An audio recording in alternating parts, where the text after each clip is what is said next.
Welcome to Barley and Me. I'm your host, Ben Rice. This is episode 113. We're here today at Porchlight Brewing in Sacramento. With us today, we've got our head brewer, John Prather. How's it going? I'm the only brewer. I'm not the head brewer. All right. With us today, we've got the brewer, John Prather. The CEO brewer.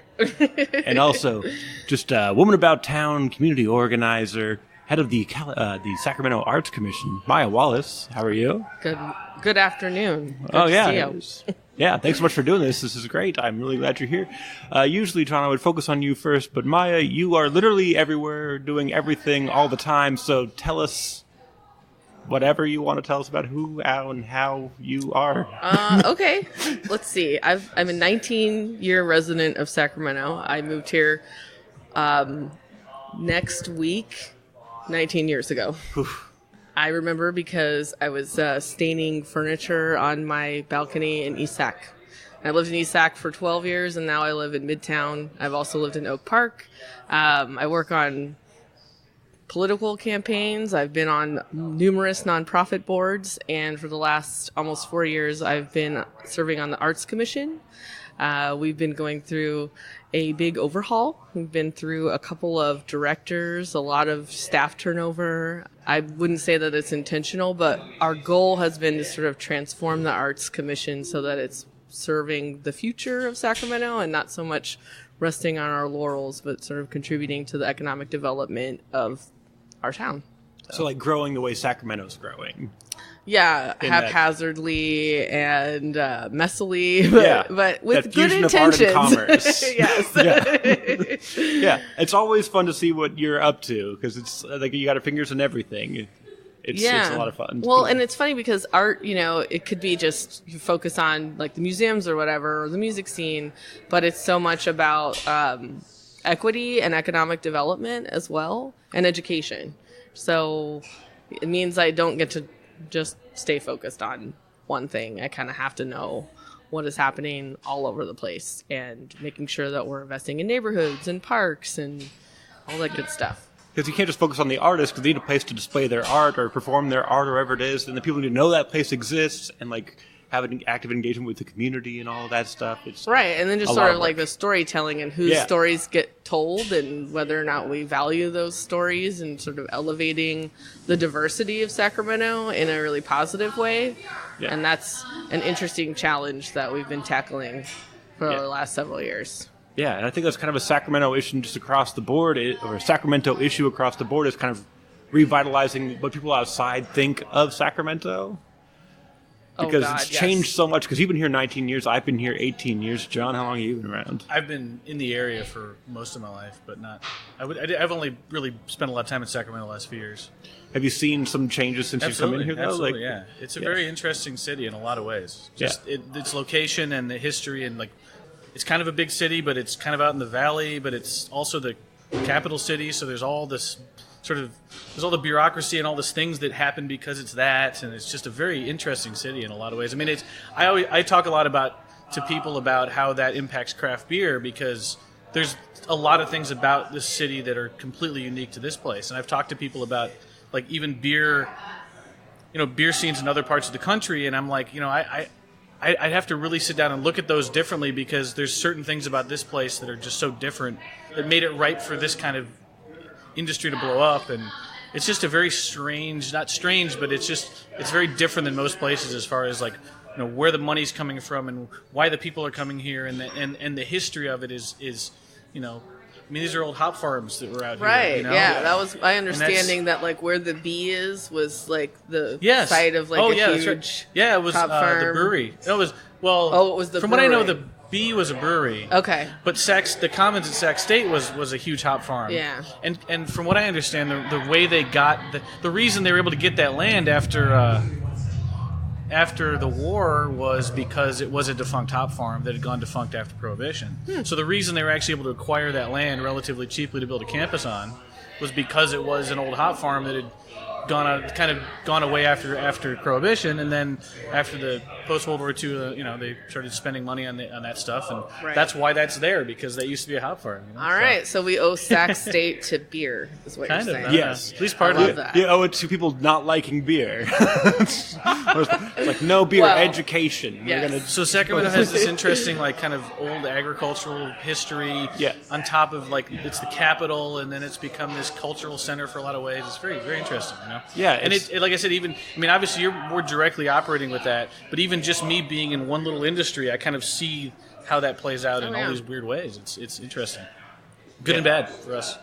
Yeah, I've really enjoyed watching kind of especially the art scene kind of get revitalized, because when I came here, I remember like I'd go to concerts all the time or go to shows, and like out of town bands would like hate being here because the crowds were so uptight about things, and like bands that were like really good here would move because they just didn't get the reaction they were going for. Like it's fun to just have a roster of bands that used to be from Sacramento but don't claim it because it was such a disaster in the late 90s, early 2000s. Right. And now like people are like proud to be from Sacramento again. Right. It's a really yeah. cool Like change. look at Hobo Johnson and James Cavern and the Philharmonic. But like there's a full 100% Sacramento roster on a tour backing Hobo Johnson's new album right now. Yeah. And they're like, we're from Sac. Yeah. And like look at all this great stuff that's happening in interesting. I mean, Sacramento. I don't know. It's a very interesting city. Yeah. For sure. I like it. Yeah. I a lot of was people born do. in St. Louis, Missouri, and I grew up in Southern California, but we lived in St. Louis until I was about 7.5, and then we moved to Anaheim. And Southern California's got no trees, right? And like the Midwest is full of trees, like along river, right? St. Louis is also along a river. And so my dad was like, why don't you just move home? Because I was complaining about something here, and I was like, Dad, I love Sacramento. He's like, I don't get it. And so he finally came to visit me in like 2010, which I had already lived here for almost a decade. Yeah. And he's like, oh, I get it. It's like St. Louis. You've got barges on the river, and you have all these trees, and it's flat, and you can walk everywhere. And the weather's better than St. Louis. And I was like, yeah, see, told you. So now I'm trying to convince him to move here, but Yeah. he's at that age, retirement age. Yeah. So if they were to move here, where would they move? Where would you have them move? As far as in the area, Probably West Sac, because they could afford to buy something.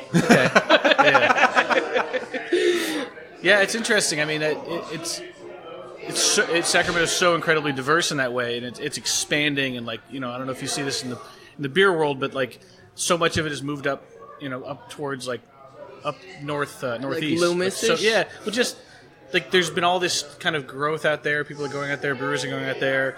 You know, like River City has just kind of become. It just became like affordable for that certain demographic that would like the people who would look at West Sac are now like. This is also on their radar now, but just this little pocket of East Sac, because the rest of East Sac's pretty expensive. Yes. And Yeah, you still got Cap 40s. and it's, you know, for the brewing industry, you know, that's our demographic.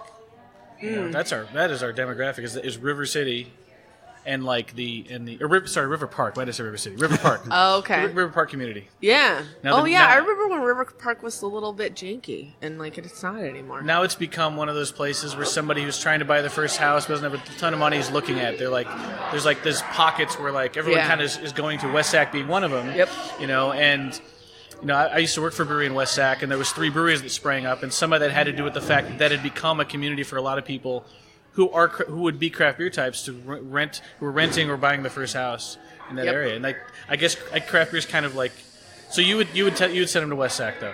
My parents, Yeah. my dad and his wife, I would. I think they'd like it. You know, they could live in the Park Moderns or whatever, the Foundry, with all those things they're building, Yeah, like for right by Drake's, and then like walk along Yeah. the river and walk into downtown, Yeah. go to the arena. You know, my dad is hilarious. He was a basketball player when he was young, and my cousin played for Georgetown. Like it's like a family thing. Like we play.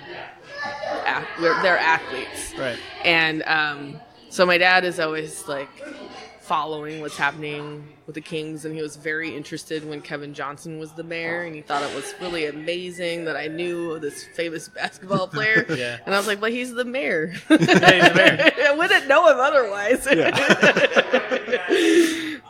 Interesting. Yeah, it was funny. But I think, but those are cool things, right? My dad lives in Corona. I don't know if you know where that is in Southern California. No. And so he lives in a pretty nice neighborhood at the top of a hill. He can kind of see around. And I think, he would like that same kind of like environment. And then to not have to worry, like we don't have to worry as much as like about traffic or, just crime and all the kind of drama that people have to worry about in SoCal. Yeah. There's a lot of people in California who ideally, from what I've seen, they ideally would love to live in a big city, and then they look at Sacramento like, okay, well I just got to go there. It's got to be the place. Oh, yeah. I have friends in SF. Like, it's just all the time. We all moved to California, like, when we graduated from college. And they moved to San Francisco or LA. Yep. And I actually moved to Seattle for 2 years, and then I moved here. Okay. Nice. Because the .com bust was happening when I got there, so like I got a job, but I quickly did not have that job. Oh, this is going away. Nice. Yeah, and they were, and about 10 years ago, my friend Anucha, who lives in San Francisco and has lived there for a long time, she's like, I can't believe you're still in Sacramento, and I was like, I have everything you have without the traffic, and it's cheaper. Yeah. Why? And I can walk. Like, why would I go to San Francisco? Did she have an answer? She was like, that's a good point. That was all before the tech boom. Yeah. So, like, now she's like, I want out. No, I mean, her husband had a startup. Like, they're doing pretty well. Okay. I got you. Yeah. Those things are harder to do here, startups. Yeah. I mean, like, it's getting easier. We're working on it. That's another thing I work on is innovation for the city. So we're, like, getting, like, a critical mass now, and, like, more money. But it's new. And we're getting, like, the leftovers from the Bay, kind of. Yeah, because you were saying it was kind of moving northeast, but it's springing out of the Bay Area. It's going, like, it's taking over Tracy. For sure, it's going over into Modesto and Stockton, up to Sacramento, moving to Auburn. Yeah, for sure.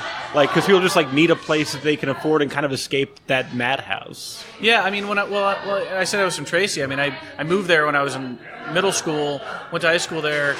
I was there in the late 90s, and it just started to become a bedroom community right when the .com thing. That was when it became, oh my gosh, we're now a bedroom community, and it was just like, doubled in size, and it was houses everywhere. And when that crashed, there was this weird like several years where it was slowly still becoming a bedroom community, but it hadn't caught up to all the houses that had been made because of the .com thing. Yeah. So it was growing, but it didn't feel like quite as much. And then in 2008, it kind of everything imploded, and it was probably one of the hardest areas hit as far as like housing prices because it was right on that edge of like where it was affordable. Yeah.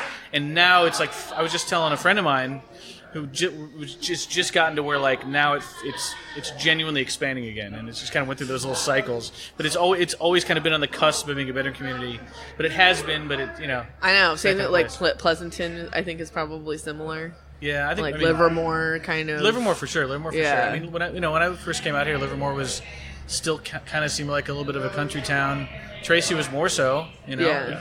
And now, I mean, it's kind of crazy what's happened in Livermore, in the downtown area, and all those things. So, but I was thinking about how, like, I was thinking more brewery-wise. I mean, I know Sacramento, but a lot of what I think about Sacramento is in the context of brewing, because I think about breweries and like how many have opened up like that direction, like versus Sacramento proper. I mean, there's still not that many Sacramento County breweries, but there's 80 in within an hour drive or within a 45-minute drive. Really? Yeah. There's just a boatload, man. Wow. Can't even keep track of it anymore. Yeah. I mean, I'll see breweries and I'll see a brewery on tap somewhere, and I just assume it's like from Oregon or something, and they're like, "Oh no, it's from," and I'm like, "Oh, geez, it's really? 3 miles away." You're like, "What? Right? When did that open?" I mean, I have that problem 2 months ago. I have that problem here because I don't think we're super well known, and people across town are like, "Oh, Porchlight, are they from They from Bend, Oregon, or are they from San Diego?" That's no, funny. They're from East Sac. Oh, okay, Yeah. Really? Like people's like their thought process hasn't caught up with the fact that like a lot of these are locally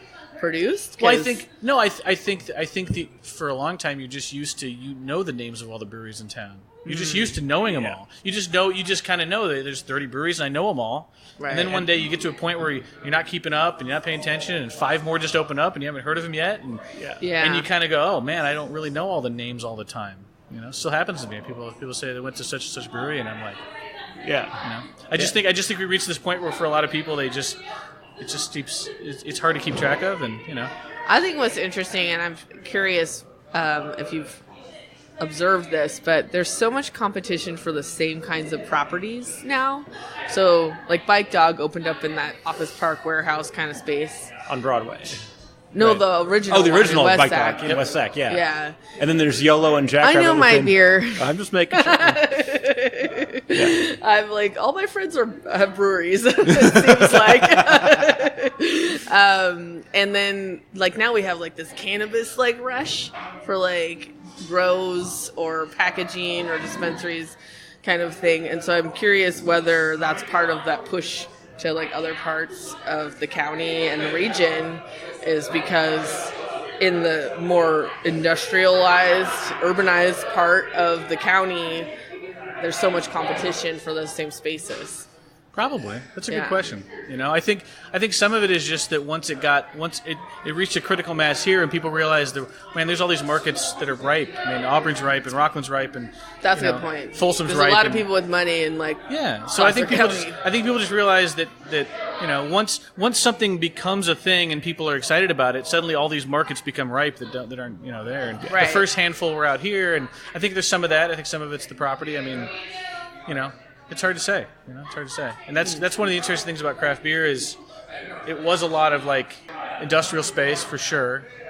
The three in West Sac opened up at like the same time basically. Yeah. It was like within. And that was back when regulations wouldn't let you open in a more residential focused area. Like I think New Hope Beach was the first one to get the rights to open anywhere near a residence. Oh, really? It used to be you had to be in an industrial area because of the waste products. Oh. And that's since changed, and that's really been a boon to like the community brewer areas. Interesting. Because you would they were all along that path in West Sac. Because there's YOLO, there's Jackrabbit, there's Bike Dog, all within like what, half a mile of each other. Not even that, yeah. And it's because you had to be in a commercial zone. You weren't allowed anywhere near a residence. Here's the thing about beer that's changed so much is that historically, when you opened a brewery, you tried to get as much space as you could get because you needed to produce so much beer to stay afloat because you had to distribute your beer day one with a very low profit margin. Yeah. Now you don't. Now you can sell it like this, and you can get by with a far smaller facility. And that opened up the doors to like actually have a residential space kind of brewery. Like something this size, you can actually keep the lights on, but 10, 20 years ago, it would be completely impossible. You'd have to produce 5 times the beer we're producing just to even keep the lights on. Yeah. Because it all had to go through a distributor. Oh, it had to go through a distributor. Yeah, so it used to be. So one of the big. So it's kind of like wineries, right? With the way that like you have to like. Yeah, the 3 tiers. Have the tasting room or the bottling facility, and like there aren't very many places where those are co-located, right? Right. Yeah. Well, there used to be 2 things. It used to be hard to have hard to have a tap room like this. You couldn't even have this. It had to just be a production facility. Oh. And the other problem was if you had a production facility, you had to go through a distributor. So to get a distributor deal, you'd have to be producing so much beer and already have enough. You'd have to have a distributor take a chance on you, right, and move your product at a very low profit margin, and get it out there and go. And then 2 things happened. One was there was the Type 23 license was invented, which allows you to have a tap room without a kitchen. Because it used to be if you had a kitchen, you have to have a kitchen to have a tap room like this. Yep. Now you can have a tap room and a brewery this size could self-distribute. So it's sort of like the vestiges of Prohibition. Yeah, I think it's really just they just put it back in there because I don't know the history of that to know if that's a Prohibition thing, but yeah.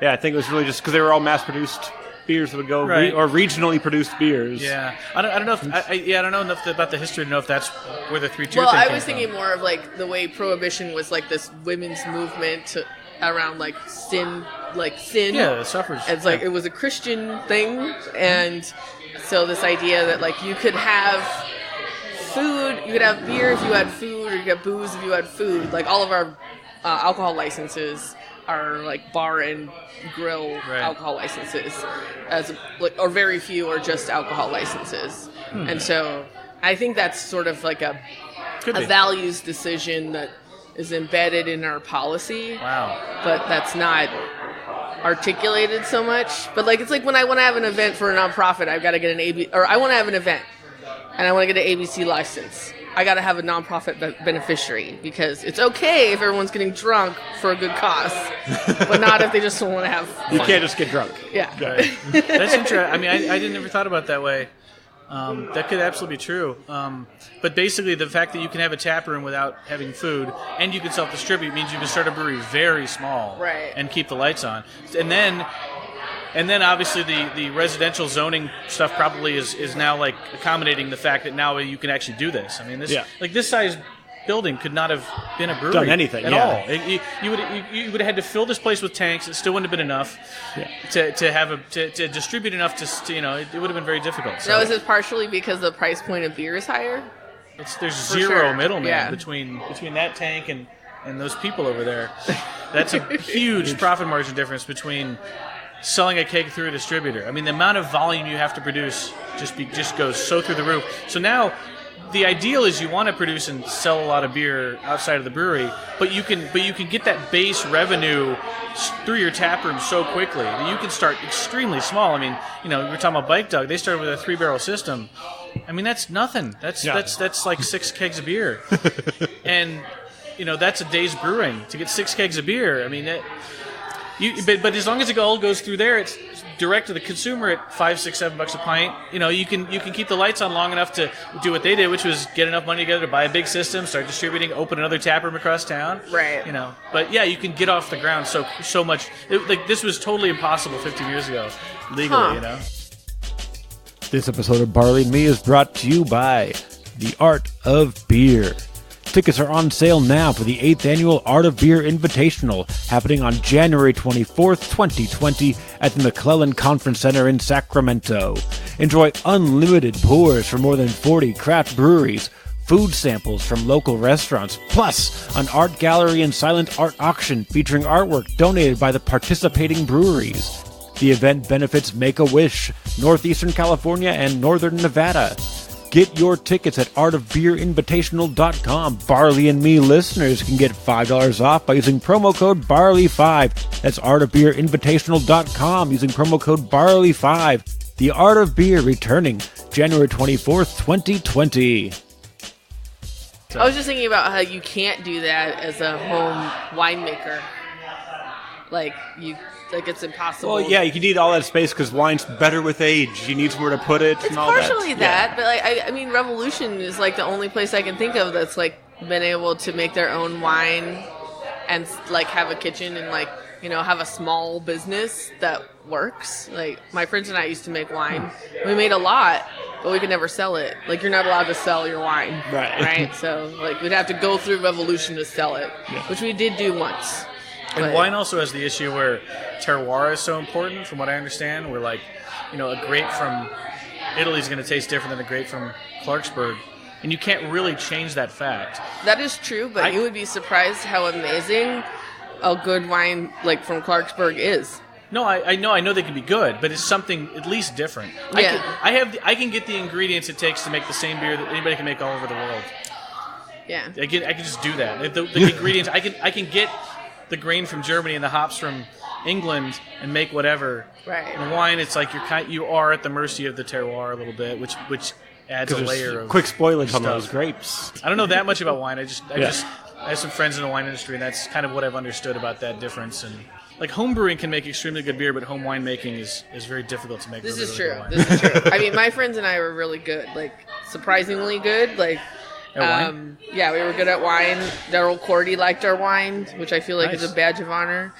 We would compete at the state fair and get the platinum ribbons for the home winemaking. Right. And then we used to compete in home winemaking competitions and win. And everyone else's wine was terrible. It was shockingly bad. So I totally understand. Well, I think in homebrew competitions that's true with beer too. Yeah, we used to say you start with good grapes and you don't fuck them up, and that's how you get good wine. But it seems there's more opportunity to put your own spin on things with beer. Oh, for sure. I just think it's a lot easier to make a good beer. You just need a bucket.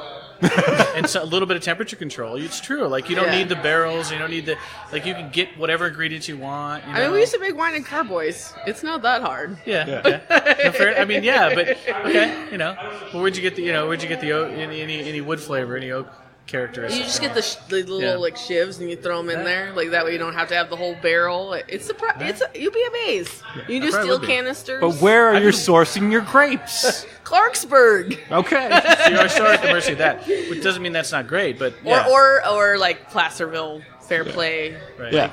But imagine if you're a home winemaker in Kansas. Where are you getting your grapes? Oh yeah, for sure you cannot make. Well, maybe I don't know. I figure you probably can't make. I mean, they're making wine in Arizona. They're probably figuring something out. Well, the snow really ruins everything. Yeah. So I feel like you can't have a place where it snows.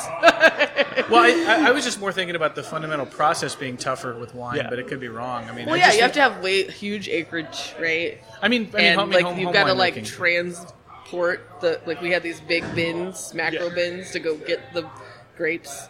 And a truck, for that purpose. And I feel like the plots are so spoken for by the big wineries that have been around for decades and centuries that if you're trying to get a new brewery off the ground or new winery off the ground, what space are you taking? What plot is even open to you? I don't know. And then how are you getting your expertise? What happens is all those breweries, or not breweries, all those wineries have contracts with Gallo, right? That's in Lodi or whatever, or Mondavi. But then they have stuff that they didn't pick or they didn't want. But then you're just getting the dregs, and then you're trying to establish your brand. Dregs, man. I'm just saying. I feel like wineries, there's a built-in barrier to being a new winery. It is, and it's going to take you a few years to get your stuff all right because you're working with limited and lesser ingredients, and with beer, there's a little bit of that issue. Year-long fire seasons are not helping. Really not helping. Very dry wines. Very smoky. Smoky terroir. Yeah. Is that how it works? I don't know. Well, they get we had those fires in Napa I think it was a while ago, maybe 10 years ago, and for several years after that, all the wine was a little bit smoky. Wine is this is sort of this new frontier for me. In fact, I think sorry to hijack. There's no wine better than beer. My buddy, the guy sitting in Atlanta, he's my one of my good friends, and he's my wine expert guy, and he works in the wine industry and stuff. But he's big into beer, so I try to pick his brain and vice versa. And it's interesting, kind of trying to get into wine because there's so much crossover and it's very similar, but it's also still completely new in a way, which is awesome. I don't know. I'm still I just feel like a complete newbie, and I don't know what any of this is and what I'm supposed to taste or what. I know what's going on, but the basic structure is what I'm used to, is what I live in. Yeah. But yet it's complete. It's a totally new context. So it's neat because I almost get to kind of march down that path of learning again for the first time, and it's interesting because I'll be drinking a wine and I'll be like, well. And in fact, I sent Landon a text the other day, kind of jokingly. I got a wine one time, and I said, what am I supposed to think about this? And I was kind of being funny in the sense that, one of my pet peeves in brewing is that people kind of think they're supposed to taste something. Right. And tasting is so subjective where it's there's no wrong answer. If you taste that, you taste that, right? Or you don't taste that. Yeah. And people, in beer, people will say, well, I might be wrong, but I taste such and such. And I say, you're not wrong. You're right. You're not wrong because your taste buds are designed differently than everybody else's taste buds. Exactly. But it's funny because now I'm sorry to interrupt, but to finish that point, now I'm drinking wine, and there's a part of me that's what am I supposed to taste here? Yeah, you're like, and I'm like, is wait it a minute, really supposed to smell like bubble gum? But I'm thinking this is now I'm in that mindset of these people that I see that I'm frustrated, and I'm trying to get them to not do that, but then I'm literally there when you give me a wine. I'm like, well, is it supposed to be blackberry, or is it, Yep. So it's funny. So it's kind of neat to kind of explore that as a newbie, but with... Well, and I remember when beer was sort of growing, everyone was like, will it be like a spirit or will it be like wine? And I would say it's like wine.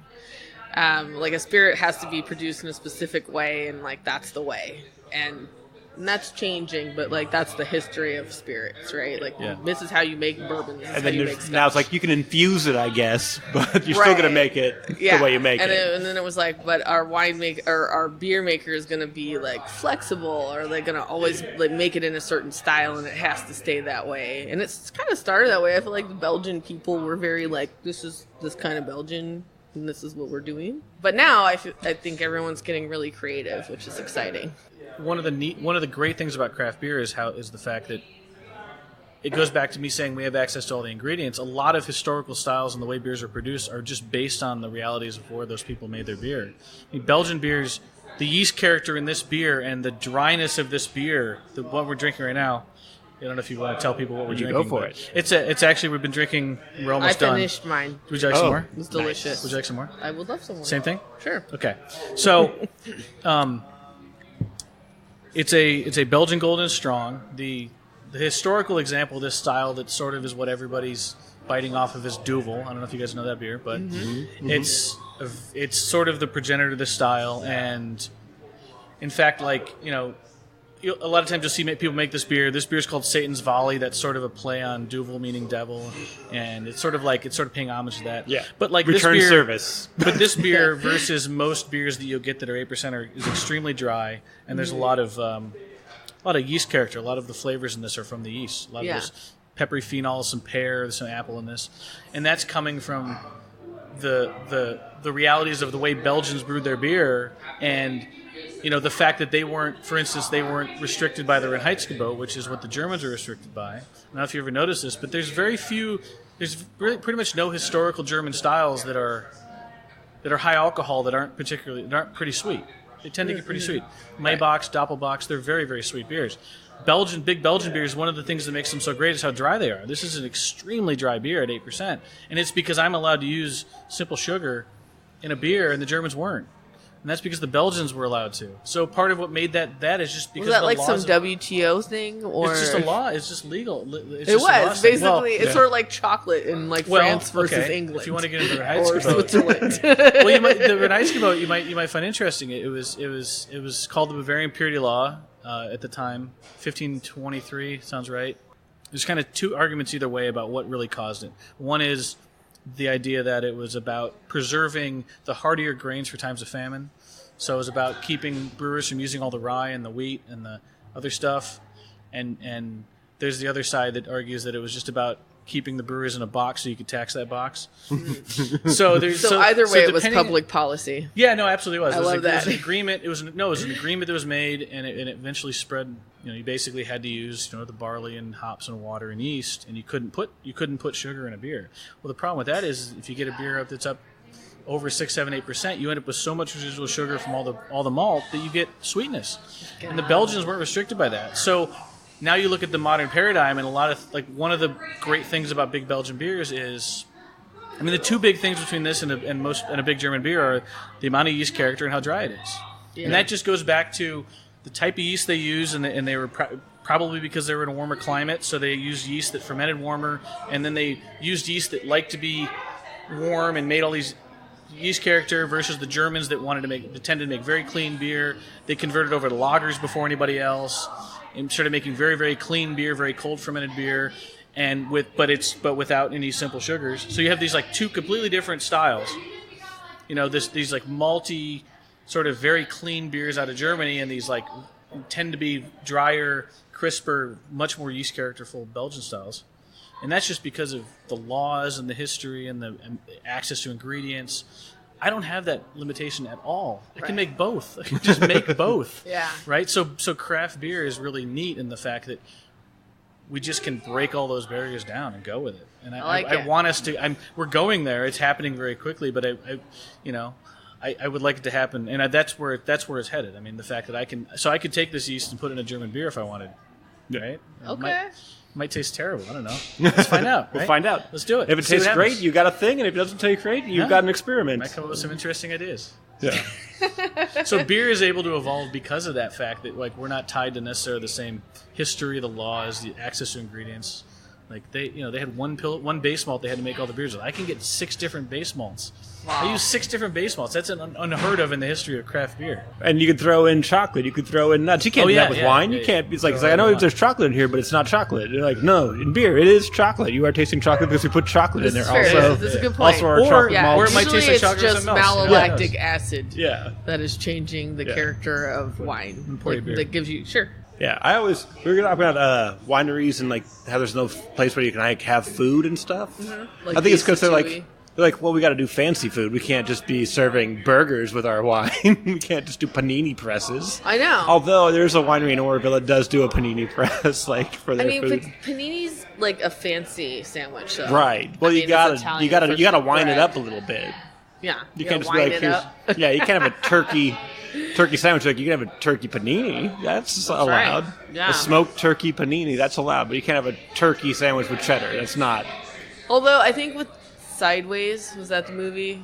Yes. With Paul Giamatti? Yeah. Where he has the really fancy wine he's been saving forever out of like a styrofoam cup. I accidentally poured you some of the same one. Oh boy, that's a rough life I live. We should get less snobby with our wine. Yeah. Especially given, like, if you've ever seen the movie Bottle Shock, Yeah. right? Where That was they're a lot of like, fun. everyone in France is like, oh, look at this. There's no way a California wine's as good as our wine. Yeah. Yeah. And then it's like, they love it. Yeah. So- I think that really is, like, it's just a snobby thing, and they don't want to go away from being snobs for whatever reason. Like, there are beer snobs, but we've kind of phased them out, I think, for the most part. Remember being a beer snob when you were younger?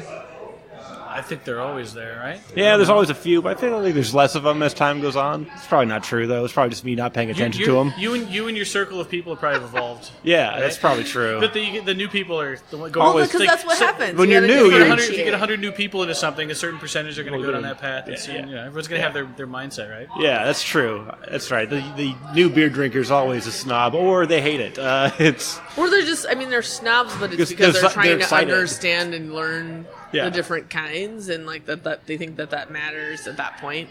Yeah. Because I used to be a wine snob, and now I go to the liquor store, the Bond Fair at 20th and H, whenever I have to bring a bottle of wine to a party, and I buy a Bogle Pinot Noir. Yeah. Because it is always drinkable. Yeah. Yeah. You know, and I'm like, everyone is gonna like this unless they don't like red wine. Yeah. You know, and I don't need to go 100%. fancy. And, Yeah. Well, it's funny because I get and it's $10. I get the exact same thing in beer, but like then if I take a crowler somewhere and some guy cracks it open and starts drinking, and I'm like, no, you got to pour it in the glass and look at it. Yeah. I'm like, well, hold on, guys, calm down. It's okay. Yeah. It's okay. It's gonna be okay. Everything's fine. You know.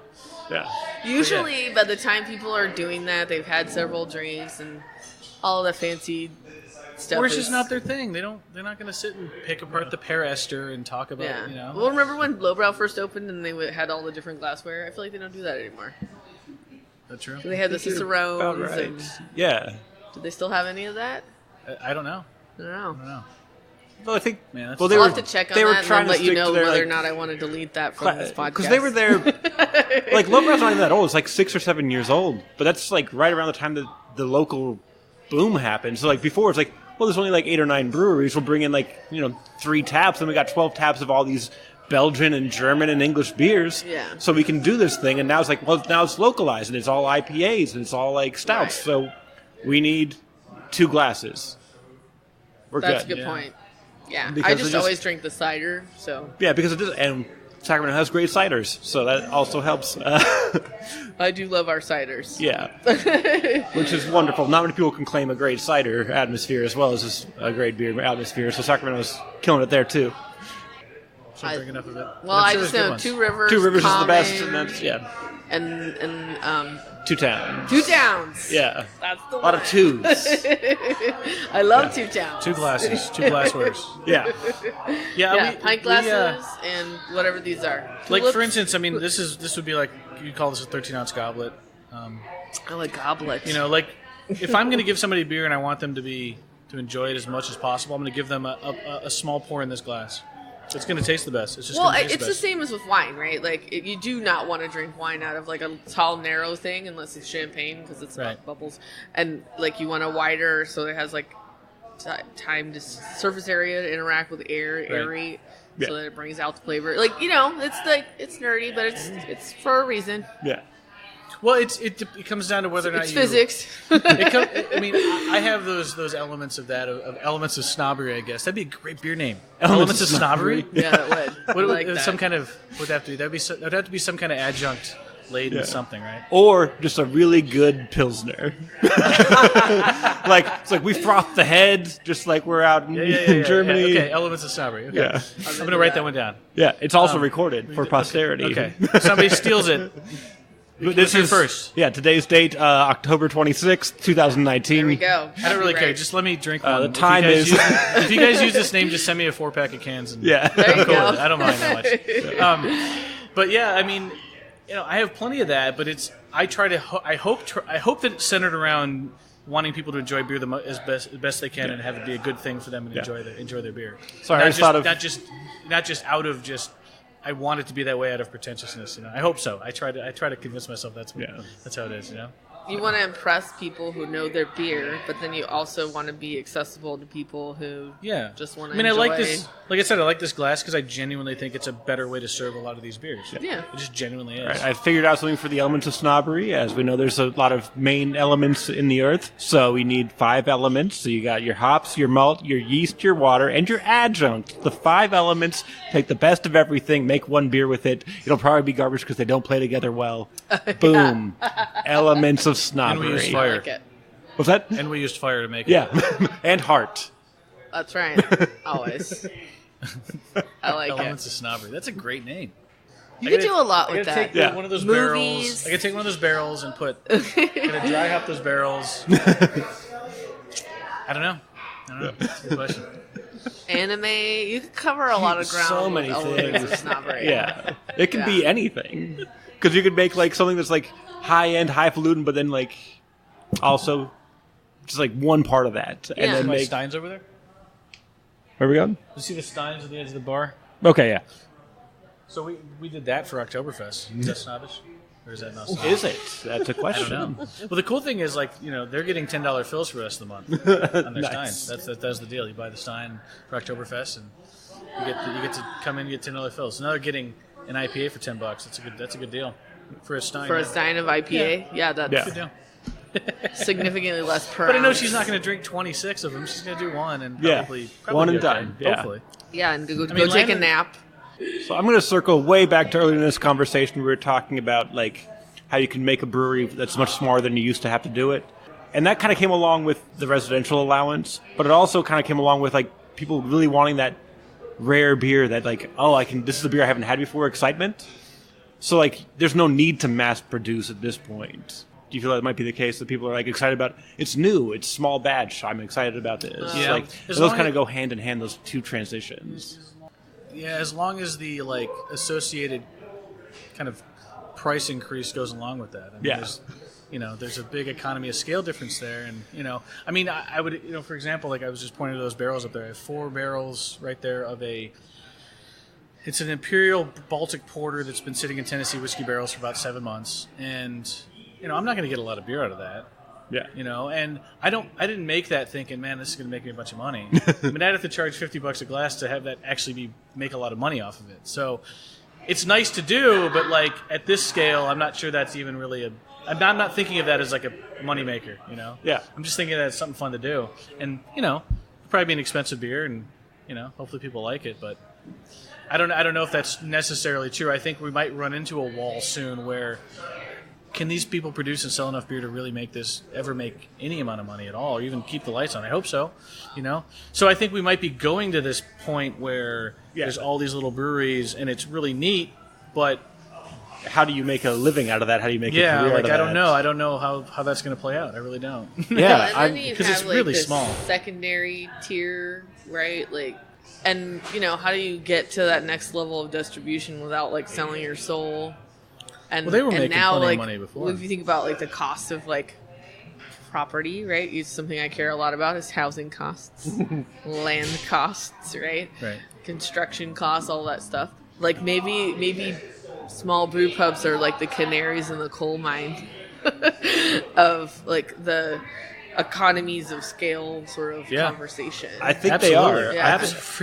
I don't think you can Trust be me. that anymore. No brewery that's popped up in the last 10 years is going to become a national brand. It's just it's not there because everywhere, like craft beer in California is insane for sure. In Oregon, insane for sure. But even across the nation, small breweries, locally focused, local ingredients, local employees. Yep. Like they're always going to beat out the outsider. Yeah. Like you can't send your beer to Chicago and succeed. Right. Like, why are you trying to invade on my space here? Yeah. We've got good breweries here. Why would I drink your beer? Right. Oh, That's 3 weeks. That's interesting. 3-6 months old when I can drink the freshest stuff from my neighbor. I mean, but I do love the Matilda, which is Oh, right. yeah. When I went the to school hard in part. Chicago, that's my excuse. Yeah. There is still, and I don't know, there is still this huge tier of people who are drinking that level, that's tequila beer, though. I mean, Right.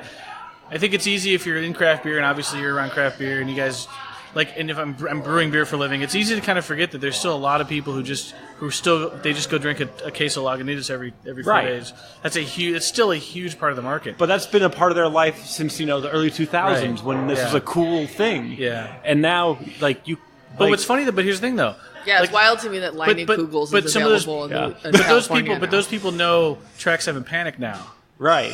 That's on their radar. Yeah. So have you talked to anybody at Track 7 about that concept? Because I would love to hear what they have to think about what you're saying. Them and Knee Deep are as close as you're going to get to having infiltration in foreign markets, as far as that goes. And I know that I think it's Knee Deep's doing really good in Japan.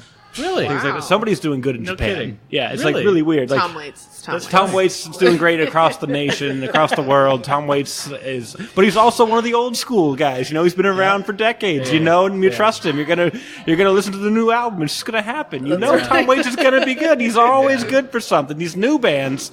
Yeah, that first album was great. That second album's trash. I'm not going to follow this band anymore. Tom Waits, an old standby. All these mule variations, I'm here for them. Then why is he only big in Japan? Why is he only big in Japan then? No, Tom Waits is huge everywhere. Okay, but he has a song called "Big in Japan." Okay. He does. Yeah. See, I didn't even know. It was a joke. Sorry. But someone who's listening to this podcast is going to get that reference. Here's what I know. They're shaking their head at me right now. No, it's okay. Tom Waits has been around a really long time. Yeah, he's been around since 76. Yeah. This may not be your scene. Tom Waits is not, so. Yeah. It's kind of an old song. Yeah. And it's great. He's big in Japan, but he sails tonight for Singapore. It's a crazy. He's really good friends with Iggy Pop. Yeah. That's crazy. Anyway, so I feel like these old heads can get out there because they've already built that brand trust when there was no real competition. But now that there's so much competition, it's going to be a lot harder to infiltrate other markets. It's so interesting that you're saying this because I was reading an article on a blog that I will probably never read again called The Federalist. Mm-hmm. It's not my side. It's not my scene, right? I'm pretty liberal. But the article was about how hard it is to know what's popular in pop culture, especially television, because everything is streamed now. Yeah, and they were like, how everything is what? Is streamed. Okay, yeah. And they were like, how popular is Schitt's Creek, which is one of my favorite shows. I love shit, but nobody talks about it. It's the one show I think that people like that they don't talk about. I don't know. Because it's you have to explain why you like a show called Schitt's Creek. Well, and that's an awful name. I remember the first time I saw it, that's an awful sounds name. Ridiculous. Yeah, it's not an interesting. Yeah. It's hard to talk your way into it. I didn't watch it for the first year because Schitt's Creek. There's no way a show called that is good, and it is phenomenally funny. Right. I've never heard of it. Right, because no one's talking about it. Do you know who Eugene Levy is? Yeah. It's him and his son. It's his son's show. Yeah, Really? and then Maureen O'Hara, right? Catherine O'Hara. Catherine O'Hara. It's hilarious. Wonderfully funny. It's a beautiful show. Yeah. It's funny and it's heartwarming. You're like, I don't understand. Rich people go broke and they find out they own a thing in a town called Schitt's Creek. And they have a hotel and they just run it like garbage. It's so funny. Nobody wants to be there, Alright. but they're trying to make it work. It's super funny. Check it out. And even that sounds awful. And they never give up their personas from their... the rich days. Yeah, so they still wear all their high fashion. Yeah, Catherine O'Hara is I'm still an actress. So where am I supposed to watch this? Netflix. Yeah, it's on Netflix. So wouldn't it be easier to tell what's good now, what's popular now? Because apparently Netflix doesn't release they don't any release of that the data. viewing data. Yeah. It's not like Nielsen. But Nielsen was always so rough anyway. Yeah. Nielsen was always weird. Nielsen to me was always something that everyone just took as they've got it figured together. Yeah. But it's when you really break down how they did it, they had this tiny percentage of people had a box. Yeah. That and they monitor. tracked those people and they assumed that was It would carry over. and it's I think it's probably actually pretty decent. It might be, but 65% accurate is pretty good. It might be accurate, but theoretically, a YouTube view count is far better, right? Well, that's the point of this article. And Right. This is where I was going with it. Right, They were yeah. talking about how popular Tom Waits is and who knows who Tom Waits is. And there's a cutoff point. Who knows? There's this mass pop culture experience, and then there's this niche pop culture experience. And this person was asking, are we never going to have megastars again? Is there never going to be a show like Friends that everyone watched and then discussed the next day at work? They were there's so much fragmentation and regionalization happening in our society that these in our culture and our pop culture experience is so confined. Yeah. I'm sorry, I just had a flash of that's insight. interesting. It is interesting. I mean, I think that probably is true and will happen. I think the end result can be better because I'm kind of That's why we like to travel, right? Yeah. No, I think, there's that, but there's also the fact that too. I think that if you're going to have, I mean, as long as you have if something is like the biggest thing in Sacramento and nowhere else, that's probably not a bad thing for everybody in Sacramento. Because there's almost even a better community aspect or a centralization of that among the people there, right? Versus like a shared nationwide community, thing. So as long as it's still brings people together, I'm assuming that person was ruining the loss of something that brings everybody together, right? In a way, I mean, if they're romanticizing that, I mean, but you could still have something that brings everybody together in Sacramento. I mean, absolutely. So why not? Yeah. And that might even be. It might even work better because it's a little more tailored to people in Sacramento, and it's a little more individual, and people know the director, and people know the person on the show, and right, like they'll get Greta Gerwig thing since we're here in East Sacramento today. Right. Like I mean, is it Lady Bird? to not to turn I it didn't into love beer. Lady Bird. No, I'm just gonna say it. You didn't love Lady Bird? Didn't love it. That's it. Pretty Wow. bad. I'm a monster. I'm not in my demographic right now. I'm pretty bad about movies. I get it, but also not crazy. I liked it. I liked it. I wanted didn't- Black Panther to win the Oscar. Yeah, because I it was love that phenomenal. movie. That's a great movie. Also with the Sacramento connection. Also Sacramento director. Yeah. So well, he's from Richmond. he went to school here. And he went to school here. Yeah. Chances are, the beer lover in your life already has all the glassware and brewery swag he or she can think of. How about giving the gift of knowledge this season instead? Joshua Bernstein, a journalist and veteran beer writer, is here to tap some beer wisdom on you. Featuring must-know insights from 100-plus beer industry pros, written in a fun and lighthearted way, Drink Better Beer is here to help you navigate the complicated landscape of craft beer, debunking commonly misunderstood myths. Available on Amazon, Barnes & Noble, and IndieBound. Learn more at www.joshuambernstein.com. That's joshuambernstein.com. So this is what I would call I call this a Meriton style Oktoberfest. And a Meriton style is kind of the traditional style going back to the 19th century. And then this would be that. This actually isn't really what they've served at Oktoberfest for a long time in Germany. They've been serving something much lighter for since the 80s. Wasted. I think it was and it's just malty. I mean, is this really what you want to chug? I mean, this is very drinkable for malty. This is this is designed to be as drinkable as something can be and still have a lot of flavor. Yeah. That's basically what this is. Yeah, it's very light. Great. Yeah. I agree. I'm not a huge German beer person. Right. I don't know. Except for those Oktoberfests. This is good. Well, if we go back to our earlier conversation about this is about. I told you I like Belgian. This so is clearly. 5.7. This is 5.7 ABV. This would be hard to get this to 7 without getting sweet. You know what I mean? So without we have that same kind of fight in wine too, right? Dry versus not dry. Well, it's hot versus not hot. So, like higher alcohol, they're hotter. Oh, the alcohol heat index, of course. Yeah, so like Daryl Cordy at one point was like, I'm not going to sell any wine that's over 13.5%. Because it just burns like alcohol. Yeah. No kidding. Yeah. But all California wines are like 14%. And they're very like fruit forward, and that's part of why they're so high alcohol. And it was pretty funny. He was like, screw that. It's just booking what you were saying.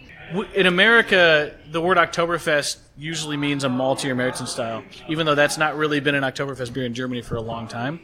It's one of my favorite styles to brew and to drink. So wait, what's the style in Germany? Well, this is the thing. So he kind of he said something about this being a fest beer. So a fest beer is what we call a modern German Oktoberfest beer, which is a very light beer. Like it would just be just a big Helles or a big Pilsner that's 5.5-6%. That's like so. It's just like it's just even more drinkable or more dangerous. It's more just. I think it was like 86. That sounds right. I think it was Polaner started making them. Did the Red Sox win? Oh no, they lost in dramatic fashion. Okay. That's like my earliest baseball memory. That is like my. man. That was Who'd the they play? first year the Mets. That was the first year that I. You like, said that watched. like I really That's should the have Bill known. Buckner. But it's one of those things. That It's was when, like it's my when first. Bill Buckner was Yeah. irrationally scapegoated. Yeah. Scapegoated. Guys, Even I'm though from St. Louis. The story I always heard. The story. so you guys were winning also. The story I always heard, was they put him on first base so he'd be there for the celebration. Yeah. Did you ever hear that? Yeah. You heard that? And Because he he's screwed it he's up. And then he ends up he's just. better. Oh my god! Oh, It just, that's- and he had to. And then that allows them to So tie this is the like game. That Bartman, Yes. when that Bartman guy like screwed yeah. up. But like, this is the whole worse. You're thing the was player on wrong. the Just a field. That's the player World on the- Series. First, it's the Cubs. It was the Cubs. Cubs are Yeah, cursed. but it was just a random game. Well, it wasn't a random game. That but, was but the this game was, where they were really yeah. close, Yeah, yeah, and then yeah, that guy yeah. screwed But everything there's up. anyway. Yeah, yeah. But No, like, I agree. even Buckner's error just let him tie the game. They still had to Yeah, yeah. blow it later. So Like, anyway- it's not really so his anyway, fault. some- People some- blamed Oh, him. well, that's So some German guy watched that on TV and was like, I need to make a lighter beer for Yeah. Oktoberfest. For all these distraught Red Sox fans who are coming All to these Germany. theories like, so I'm just going to make a lighter beer called we're called a Fest beer. wow. I made that up. yeah, we made it I up. like Just- that, I was though. trying to bring it back to It's the, a lower ABVs because they're coming out here. They're drinking like crazy. They're puking in our streets. Let's just lower the ABV, make it more drinkable, less sweet. Because sweet stuff Does that messes work? with Did your it work, belly. or did they just start drinking more? They just drink more, but it's And they also still it's get not just as. as But drunk? I mean, Yeah. you're supposed to chug those steins. You're supposed to just chug those steins all day. Like, But what's if the it's best got beer this for that? thick, chewy malt that's Yeah. sugary Oh, that like so upsets your gross. stomach versus No, a the last light, time I went crisp to Pilsnery the thing. Oktoberfest at Turnverein, which was a Oh while yeah, ago, like, it's been years for me, probably but it's a fun event. 8 or 9 years since the last time I That's went. probably about right for me too. Yeah, and one of my coworkers, he just moved here from Orange County, and he's a big guy, and you would think he could handle his beer, and like I think he spent half the night like with a trash can like next to him, one of those big ones. I like it. Yeah. Like you've seen the term Brian. I mean, that's one of my and I was like, "What's wrong with you?" that's one of my pet peeves about a lot of American Oktoberfest Märtzens is we tend to make them very malty and sweet. And this is a beer that was designed to be chugged. Yeah. I mean, so like even though it's darker color and it's a little malty, got some flavor, like it's still supposed to be crisp and drinkable and light-ish, as much as you can do it at this ABV. I think that might be like just brewers aren't used to making that style, and they want the color, so they go overload on the malt, which gives you too much sweetness, which gives you too much cloying, too much all and, that. And there's this. Well, this is delicious, whereas I think Dunkel is completely undrinkable. Well, no. Okay, so the next time I make a Dunkel, you're coming out here and drinking it. You're going to be seriously, dude. I mean, when have you had a Dunkel? I mean, that's not a beer that you even see, man. Yeah. That's like I used to have it at Lowbrow. Oh yeah, they have the Dunkelweiss from. Was it a Dunkel Weiss or was it a Dunkel? I have no idea. So this is two different things. Right. My bad. Do you know what brewery it was? I don't. It's a German one, just right? had- did you Clay say Netting one- will know. Okay. Because I wish I had. He's down the street. We can just ask him. Call it up. That's one of my favorite styles, the Dunkel. It's a hard style to make commercially, and it's one of those things that I'm always pushing back. Like it's perpetually 3 brews down the road for me. Well, Something part kinda of it is, I mean, leapfrogs I it. told you I like really dry, so Yeah. like a Dunkel's Yeah. sweeter. So to me, Yeah. I'm just like, it's just gets stuck in my but throat. I think it's very similar to this. I think a properly made one is very, very Yeah. drinkable. They're Okay. dark- That's the thing. well, yeah, if it's like this, then should I be. would like Yeah, I it. think you'd probably like it. To go back to your point, they go for the color. So there is this romantic notion in American brewing that German beers are just malt bombs. So just adding that extra layer of malt just makes it malty, and it just makes it more authentic. And the real deals aren't like that at all. Yeah, you should not. If you're using the word cloying, you have Yes. fucked up. Yeah. Yeah, cling is Yeah. generally not good. Not an I ideal feel like in general, modifier. in But all what if I say contexts, rich? cloying. Yeah, If I say rich, I mean it's good. yeah, rich Yeah, is well, good. with I'm gonna have it Rich, with some chocolate hearty, or some yeah. coffee cake. Yeah. Yeah. Like that's just a level of sweetness. You're enjoying the Yeah. sweetness. Yeah. Cloying is a level of sweetness that's like I want it away from me. Yeah. Well, there's a lot of things in beer like that where the way you describe something, you can use 2 different words, basically mean the same thing. But one's proves- negative and one's positive. Well, it's like we have this experimental double IPA up there, and I said and I tell people I say it's different, and I realize very quickly that sounds bad to people. If I Yeah. say this beer's different, they're like, okay, this is You weird. got to say it's unique. Unique or something. I was like, okay, hold on, Refreshing, because I want them to be unconventional. prepared for it. It's got a Quebec isolated experimental wild yeast, 3 experimental hops. Oh, is that what's going on? I didn't very know that. different. Yeah, yeah. you should It's try like, it. It's knowing that and like Have you had education. that? So I did, Yeah. and I was like, this is too weird for me. I'm not sure what this is. I'm not sure what I'm drinking. But knowing that that's what's going on, Yeah. my thing is always you taste it, and you're like, that's not what I expected. And now I got to recalibrate myself. Right. And if I'd have known it had wild yeast and Kvike, then I'd be like, okay, now I understand what's happening here, and now I know why it tastes like this. But in my head, I was like, what am I drinking? Yeah. I cannot figure it out. I mean, that's one of the big struggles for us and for me is I feel like that goes on elements of snobbery. Yeah. But that's something that is it's something I'm always fighting with is to push the envelope in beer. You also have to be very good at expressing it, explaining it, describing it, letting people know what they're drinking. Because one of those beers that if I walk up and I give them a little spiel, they always love it. But if they just go up and someone says, "Do you have a double?" Yeah, right. And the beer tender's like, "Sure, take this double." They're looking for a friggin' double West Coast IPA that's going to be piney. The Elder. Yeah, exactly. They're looking for Pliny the Elder, and you hand them that. And like, we have this double IPA. They're going to be like, "This is vile. What have you done to me? F am I drinking here?" Yeah. Pliny the Elder was the beer that got me into beer. Nice. No shit. Yeah, it was. Jump I full went in. to Pangea. Okay. Back in the day. Yeah. And Pangea's been around for a minute. I used to go there when they were a cafe. Oh. Yeah. What are they now? I don't It says Beer Cafe, right? Beer cafe. But they were it used like, to be you know, cafe literally cafe. Did it not say beer? It just said Yeah, cafe? it used to just be a cafe. They're like, let's add 2 Belgian taps.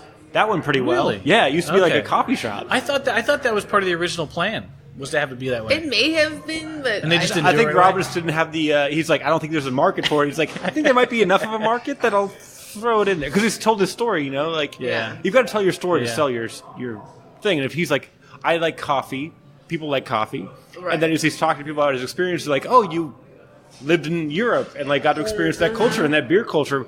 What did you enjoy? He's like, maybe I'll bring in 2 beers I enjoyed. I've always wanted to get Rob and To say my a word? cousin. Oh, I love Rob. We talk. I love Rob, But, but getting him to talk is like almost impossible. Yeah, he's my age.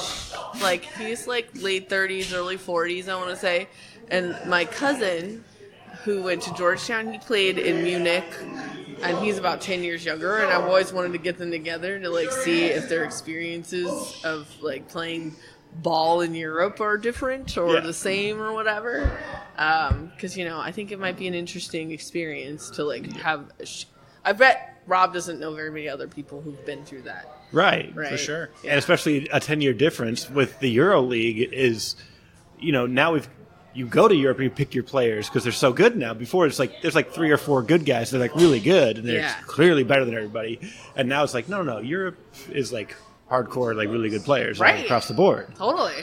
So it's a different world to go into as well in that 10-year period, probably. Yeah. Maybe two or 3 years ago, I was over at Pangea, and they had Blind Pig on tap. I was like, you know what? I'm going to get one. I'm gonna try it out. And I got it, and I was like, I took a sip, and I was like, it's kind of mild. but it wasn't because the beer's changed. I'm almost positive it's the same, or probably maybe even better. But my palate is so different that now it was like, it's fantastically well made beers. Pliny and Blind we Pig all are just go from unbelievable. thinking that like Zima and like White Zinfandel is good, We do. and that like Zima little was, kids. Zima was underrated. Zima was underrated. It seriously was. Zima was horribly underrated back in the day. Well, I mean, everyone's drinking White Claw now. It got this. I know, and Zima got this really bad rap, and then just disappeared. Like it was really didn't make any sense to me. Yeah. Because it was designed for high school kids to put Starburst into. That's what I did. Really? Yeah. Man, I missed that wave. Oh man, it Or was Jolly Rancher. Well, did Yeah, you ever? Jolly Did you ever? Rancher Did you ever? Starburst. Did you ever the Zima citrus? They had the green one. They had that for a while. That was like I their mean, last. Zima They was out probably by the got time that I idea was- from high school students Yeah. putting The only green way I apple had Zima Jolly was Jolly Rancher, Rancher or which was Starburst. basically like a Midori sour. That was my first alcoholic experience. Was a Zima with a Jolly Rancher in it. Wow. And then I I just had like cleaned a up. Mickey's and a Zima. That was like I remember like we were hanging out at, like fancy. you know on back it. when they didn't put fences around schools and so you could go hang out and like do bad stuff at Yeah, night get on the when no roof. one was around. Yeah. that was what we were Yeah. doing in Riverside. Yeah. Good times. Yeah. Sometimes we climbed the Yeah, fence into the atrium. Like I climbed the fence into the At pool, the UCR. city pool. It's good That's what I did times. when I got drunk the first good time. things we didn't get What's wrong with drowned, us? killed. Going back to what you were saying before, Russian River is actually a really good case study for like this evolution of beer because for so long it was like there was that one place in town that had a Russian River and people were standing in line back in the day, Yeah. and they were okay with that because they were just probably raking it in. Yeah. And like all those overnight, you suddenly see Russian River like places all the time now. I mean, I Yeah. saw it on tap down the street. Well, they built that big ass Windsor facility. So they're built expanding. Windsor. They opened a new facility in Windsor. So they're expanding into an impacting market. Yeah. But there's still Russian River. But like so, almost overnight, it goes from being extremely exclusive to like you can get it on the street. I mean, I remember it was Pangea. Yeah. I went to Pangea one time, and this is maybe not even a year and a half ago. And I looked at the board, and Pliny the Elder was the least expensive beer on the board. That's and nuts. no one was drinking it. And I was like, this is an unbelievable moment in the history of beer. This is an inflection point. Yeah. Where suddenly that's the it's least reversed expensive itself. beer on the board. Suddenly we're I mean, like, Reverse dang. polarity. people were drinking it, but it wasn't the normal. Let's put a keg on and everybody lines up and drinks it. Yeah. Which happened. You know, it used to happen for Oh, no. 15 years. Once they pitched me on Pliny the Elder Yeah. at Pangea, and then I was like, oh, that's so interesting. And they explained to me like elderberries and da-da-da-da. Yeah. And I was like, Yeah, that's yeah. so different. And I like it, except it feels like gin if it was a beer, which I hate gin, but apparently I like it as a beer. And I don't know if that's a fair description, but to me, there's like a juniperness to Pliny the Elder. A little bit. And Juniperness. yeah, you know, like the ginish. Do you get that in an IPA as much? No. Like a little, Never. like almost mint, but not mint, right? yeah, of that like finish- gasoline minty thing. Yeah. Diesel? Diesel? Mint diesel. We Mint know diesel. it. like mint diesel. Yeah. No, but it was. Okay. But that could also be where your palate's pushing, because like I pick up on mint really easily on stuff. Like Okay. in beer, if there's even a hint of mint, I'm going to pick it up. And then Did you get in that in the Mad Props, the double, the experimental double? You probably I would think have. so, yeah. You probably did. And then the other thing I pick up on, it's a new cool thing with hops, is the Melanie hops. Yeah. And so I always pick up on honeydew. If there's any honeydew Yeah. hint, that's all I taste. Yeah. And it's super annoying. He's like, how's this beer? I'm like, it just tastes like honeydew. Yeah. Well, Well, so my taste buds pick up on that, like, So, I don't know. to the detriment of all other tastes. one of the things I've noticed is, not to go down this whole rabbit hole about IPAs, but now that we're drinking IPAs fresher than ever, and people are attempting to like keep a beer cloudy as long as possible, the yeast is not dropping out of some of these beers, Right. And yeast, because one of the problems with hoppy beers and in IPAs is that, or one of the variables is that when the yeast falls out, it pulls some amount of hop oil out of suspension. It just does. Right. It always has. And stone fruit flavors are like the ones that are the most reliably pulled out of suspension by yeast. So I would suspect that you're getting a lot more of that because of the fact that the history of like you used to clear a beer up completely before they gave it to you. You didn't get those flavors. Now they're in all of them because they're not getting pulled out as much. That makes sense. Because like take a beer like the Hype Train, which is our Northeast IPA. You know, the yeast flocks out. I get the yeast out of that beer. It's not a beer that's just filled with yeast like a lot of them, which I don't think is correct. But when a beer is young like that, there's still some yeast in it. And I had a period where like every batch in a row, when we tasted it when it was fresh, it was, man, this is really like stone fruit. There's a lot of apricot and melon in here, right? Yeah. Every batch, like the first 3 batches, we thought were more that than the last one.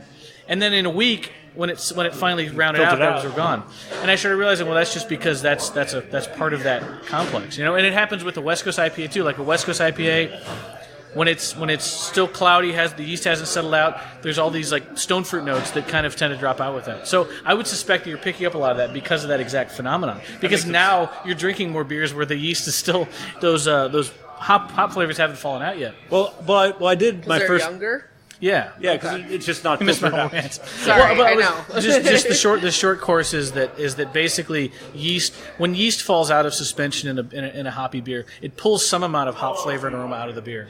So if you're not letting yeast settle into suspension, it's and keeping I was those saying, in there. I was saying And to then- him that in Right. this current market, he's probably drinking far more IPAs with yeast still in them than he ever did before. Yeah. So he's picking up a lot more of that than he used to. But here's the other thing. I recently did my first beer judging with like other beer judges. Okay, real beer judges. And I'm not. You were the Let's just take color back that commentary. qualifier. And I was like, I'm getting a lot of melon. Like, I'm not tasting any melon. I'm like, no, it's all I taste. Like, so I definitely there's that like too. prime to it. Yeah. To the point that other people are like, I don't even pick up that it's there. I'm like, if it's there at all, that's Yeah. all I'm getting. Yeah, that's crazy. You know, I had And a it's- cat who really loved cantaloupe.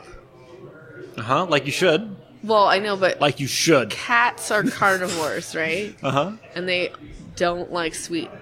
Really? Yes. All right. So maybe you have whatever Genevieve Now, had. do you like that when you get that in a beer? Or are you I just do, like, but God damn it, it's another I friggin'... do like it, but I also hate that I'm missing other parts of the Yeah, beer. you're just like, that's another melon bomb, right? I get that to the detriment of every other flavor profile in the beer. All I taste is honeydew. And it's like, I want to know what else is in here, but if you give me any of that, that's all I get. And it's like when I was doing... you don't know that that it has that in advance. Right. So I was doing a beer judging, and like two out of three beers were tasting like that. I'm like, are you getting this? Like, no. I'm like, what does this taste like to you? Because all I'm getting is honeydew. So like, I was so mad when they gave me IPAs because I knew that was a problem for me. Like going in, I was like, I feel like I'm oversensitive to honeydew. And then when I started judging with somebody, and they're like, "Oh no, I'm not getting that at all." I'm like, "That's all I'm getting. What are you taking?" What if you're allergic? Maybe you're allergic to honeydew. It's very possible. I'm starting to think that might be the case, which is not happy news for me. You know. Well, I mean, as long as it doesn't make your throat close up, what does it Right, matter? it's fine, We're yeah. allergic to a lot of things that we eat. That's a year or two down the like, road. That's for future Ben to worry Yeah, about. we just have like some discomfort that we can't explain, and it turns out later, oh well, you're slightly allergic to that thing, and that's why. Yeah. Like for years, onions used to just kind of give me a little tickle or like a little tummy problem. Now they burn the back of my throat whenever I eat them. Like I always had a hard time chopping them, which I know everyone does, but I was like, I can't see when I'm trying to chop an onion. I've tried chopping them underwater. I know people cry, but all of the rules, to blurry like eyes. the match in the mouth, the goggles, like nothing helps. Yeah. And now I just can't even. I was at Fizz last night, and they were heating up their potato leek soup, and leeks are in the family of onions, and I was like, my eyes are watering. That's nuts. Like I'm fully allergic to leeks now, apparently too, which are much milder. Yeah, but it's still an onion, and that's how bad your allergies got. That's how bad my allergy has gotten. Yeah. Yeah. Like Two Rivers, one of their guys, Nick Delanowith, who's now doing mini cider Nick. as well. You know Nick. He has a hop allergy. That's why he got into ciders. Oh. Because he's like, oh yeah, I used to like have like a weird itch with hops, but now like And now I break fully out destroys knives. me, and I can't do hops, but I still like beer, and the closest thing I can get to that without hops is ciders. So that's what I do. Ooh, hopless beer. Yeah. Well, how do you do that? What could It's that mostly that sour stuff you're a big fan of. It takes less hops to get your stuff, so be? you don't, I do love. So that's Well, maybe I don't that's like. a Maybe trend. I'm allergic to hops. I feel like I might be at this point. Oh, we'll do saturation foot drug. I picked for you guys. Thank you. Thanks. Is this that OP? pineapple? This is the sour, yeah. Okay. And this just won gold medal at the California Craft Brewers Cup, won the Goza category. High five, cheers. So Cheers. I'm happy with that. Gold medals. Is this the OP porter? No, this is the rearview mirror. This Oh, smells okay. Is that amazing. okay? Yeah, Belgian Dark Strong. Yeah. Okay, cool. Okay, good. Sorry, I didn't smell it. I could have done my research. Yeah. Well, that was the one you said you thought you wanted, right? Your research. But you were talking about your porters and barrels, so I was like, maybe that's what he's bringing me. No. I guess I could have just smelled it. It doesn't smell like a porter at all. That could have solved my whole Well, it riddle. is dark brown. Yeah. I would have assumed stouter porter. But this is another Belgian. Dark strong. Okay. I like it. 10.8, is that? 10.4. 10.4? I Yeah. don't remember what I read. Your sour is 38%, though. That's a problem. Yeah, 38%. That's how it wins gold. Everyone just passes out; they give you gold. Yeah. That's the trick. Don't tell anybody. Like the flavors and the alcohol. Yeah. Isn't it good? They also- No, it's fantastic. Good. I love it. I never know, Last man. Sunday, I went Never to know. see a really cool art exhibit called La Lucha at the Latino Center of Art and Culture, which is over near Miller Park. And it's this exploration of the masks that we wear in society through this idea of La Lucha or Lucha Libre as like an everyday experience of like Mexican culture. And so it's girl in her quinceañera dress wearing a lucha mask kind of a thing. And he was serving the artist. His name is Andres Alvarez. He's fantastic. Go see the exhibit. It's open until December 21st. It's open till you said till December 21st. Yeah. Where at? 2700 Front Street. Okay. It's where the Latino Center of Art Sounds and Culture is. It's this really weird spot. Like, you would not know it was there unless you were going Knew it was there. which is unfortunate because we have really cool installations and exhibitions. But it's also very cool when you stumble across it. And you're like, oh. Yeah, like you're over at like Miller Park. So, but he was serving pineapple soda and pozole. Okay. And this is like the alcoholic version of that, but way less sweet, which is a benefit. Good. And I don't mean to like diminish and compare your beer to Pineapple Crush. I mean, But I also think this would taste really good with green pozole. Yeah, it probably would. No, but that's the future of craft beer is actually trying that. Let's let's do that. Let's make that. Yeah. See if it works. Might be amazing. Might be horrible. No, I don't it's fantastic. And any excuse to drink pozole. I'm saying like an idea like that is doable now. Yeah. That's the essence of craft beer. Is that it's not as much as I would love for it to be making a great Märzen. Because as a brewer, that's like where my head is at. That's how where it cool is. would that be to be able to the next time we do the La Lucha exhibit? Yeah. You've got Of course, that's what it should keg be. of the pineapple sour. That's craft beer.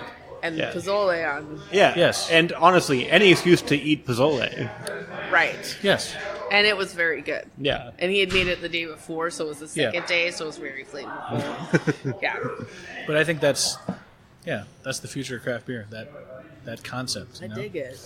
I'm into that. I mean, look. I'm now going to make that my niche. Have you had? Have either of you had brewers with artists? That's what it should be. I think you should. That's Yeah. that is the future of craft beer. I mean, okay, It's a cultural experience. Have you had this year's Sierra Nevada Oktoberfest? Either one of you? I have not had this year's. Okay. So it used to be a stock beer they made every year, and then the last I want to say maybe 5 years It's been a collab with a German brewery. Which is just the coolest thing to me. Like, I love that. Yeah. And this year's version by Bitburger is maybe my favorite Märzen of all time. Like, it's stunningly good beer. It's like, as much as I love mine, it's like, well, should you really? It is. Make it next year for Porch Fest. I did.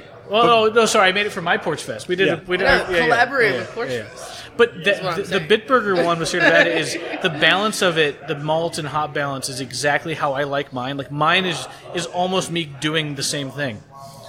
It's like the same. So, but it's like can I be any better to any real degree than Sierra Nevada and Bitburger making that beer?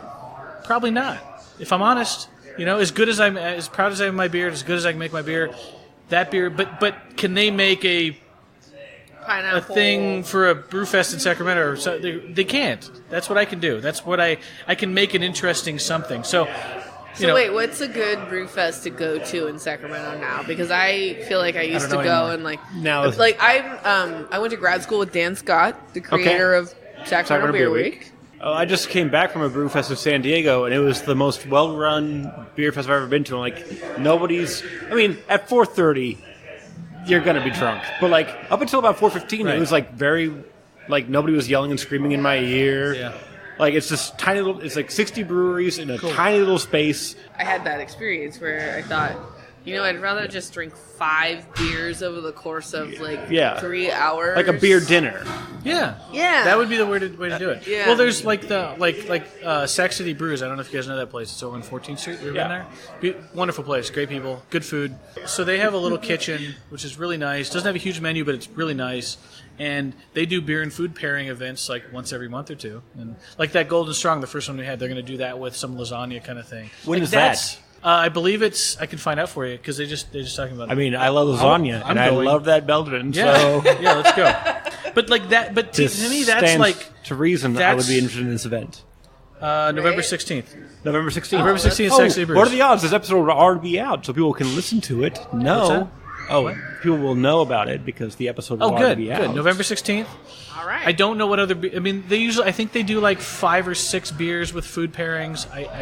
But that to me is that's kind of cool. You go to a place, you do a beer and food pairing, and you drink, and you actually get to drink, a little bit of something, and a beer like this Dark Strong. I mean, that's a beer you have to sip 10 ounces of for an hour to really appreciate. It's too cold right? for me right now. Right? It's almost exactly. You need to pour a full one. I remember but it has to be your only beer that day, right? And you need to drink it over the course of an hour and get to here, and then it starts to round out, and you're like, Like, is a 2-ounce pour at a beer fest ever going to tell you what this tastes like? No. It's like when I went to this beer bar, I'm not going to name its name, that gave me a Delirium Noel in a frozen glass. I'm like, great, I'll enjoy this in 2.5 hours, you monsters. Right. You're a beer bar. You're a beer bar. This should not be a thing I'm doing. You know, that's one of the problems is craft beer is so, it's like, the beers you make in craft beer are so specialized that, like, you know, you need all those little details to be done right, you know? No, I mean, like I was saying, it's the same thing with wine, right? Like, you want to drink it, you want to aerate it and let it sit out for a while before you drink it, especially if it's old and it's been in a bottle for a really long time. Yeah. And I don't know what the equivalent of that is in beer, but I'm sure it has that. I mean, I tell the owners, the majority owners here. One of the things I learned when I was at the Bon Lair every day, I basically did all of my studying for my master's degree good at spot the to Bon be. Lair. When was that? Recently? It was over 10 years ago at this point. Yeah. 2006 Bon Lair. Yes. Great time to be at Bon Lair. It was. Really? I don't know. Oh, you missed What does that out. mean? That What was does It was the solid. best. Yeah. That was so long ago now. Yeah, Why? I know. Why was But it I better? did all my It's still homework good. I still there. recommend you go to Bon Lair if you haven't been there. It's still very good. That was, Yeah. that was Julian's jam. That's like his nice. place. Yeah? Yeah, but I don't know if But back all then, the though. beers were sort of like not very cold, right? Yeah. Yeah, because they were served to you proper. Yes. Maybe. Depends on the beer, yeah. Because they did a lot of English style beers, a lot Right. of German style Yeah. beers. They But do you want actively a German avoided. Pilsner They warm? actively avoided the American beer craze, Right. which is great. For better or for worse. Give me my old speckled hen, please. Yeah, dude. Oh, Yeah, yes. dude. Yeah. Yes. Although we would then also drink Mangers on ice. Yes. Right. Yeah. Old Specklin. They've been getting. And it's funny going back to the thing about Russian River. Like they're getting a lot of cool beers at Bon Lair now. Like they had like what's the famous triple? Belgian triple. Carmelite. No, That was one. Westmalle. They had Westmalle triple on tap at Bon Lair. Yeah. That wasn't a thing before. Dude, they Like, used they're to getting have things like that. really. No, Like- I like- remember I used to go there and get like the Duvel. Like They still have good all, beer. All 3 levels of it. It was great. Yep. Yes, but now it's like they're even getting more of those like classic beers on tap because they're less in demand because you can get a decent Golden Strong at the brewery down the street. Yeah. Satan's Valley. You should put it there. Yeah. Just go reach out. Be like, Well, hey, but we're down the I mean, street. but like, if you wanted a beer like that 5 years ago, Yeah. you had to like seek out a Bring it in bottle from and Belgium. hope it, or just seek out a bottle, hope it's fresh. Go to the one bottle shop that's going to make sure it's fresh. Because if you go to Bevmo, it's going to be 2 years old. Right. Like now, it's like there's a brewery like 4 blocks from me that makes a really good example that's fresh and. Like that just happened super fast. That whole paradigm just shifted that fast, which is cool. But you know, it is what it is. It's very interesting to watch that play out. So places like some of these retailers, like they're getting access to beers that they used to have to like fight. They used to have to like suck up the distributor for a year Right. to get one 5-gallon keg of something. Yeah. Now that distributor's like, please take whatever because consumers aren't. It's not as exclusive anymore because I can make a good Golden Strong if I want. yeah. Huh. If I want, I can make a good Dark Strong. I think. You Is did. it good? It's Is it very good. It's So an I need to interesting go to one. a beer dinner, not a beer festival. Maybe I don't know. Yeah, I think so. That's what I would do. I like that idea. Yeah. Yeah, but maybe there's a better Like way to I'm not do a big this. fan of like a wine tasting festivals anymore for the same reason. Yeah. Yeah. So maybe there's a better way to do this that we should invent and popularize. Oh. Did you ever have the Home on the Grange, which was a farmhouse that we had? Yeah, for a yeah. while? I like Did you that one. it? Did I hit you up about it? I think I told you about it. Yeah, you did. You did. Yeah. I just wish I had that on tap all the time. I wish I had it on tap right now. I do love a saison. I would like that. That's, Yeah. that's Yeah. my I have go-to. it. But nobody does. What? Nobody does. I was just Okay, so we just discovered that there's a Sixtel in the fridge that we forgot about. nice. Should I pour some? Sure.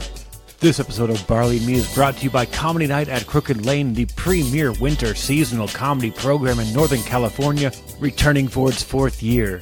Previous performers at Comedy Night at Crooked Lane have gone on to appear on HBO, on Amazon Prime, on Netflix, all over your streaming services, and this year is no different. We kick off in November with headliner Ellis Rodriguez, a past winner of the San Diego Comedy Competition, as well as the San Francisco International Comedy Competition. His debut album, Go Be a Clown, is out now. Then in December we have Billy Anderson, whose debut comedy special is on Amazon Prime called America's Sweetheart. He's also available to be heard on Sirius XM and Audible Radio.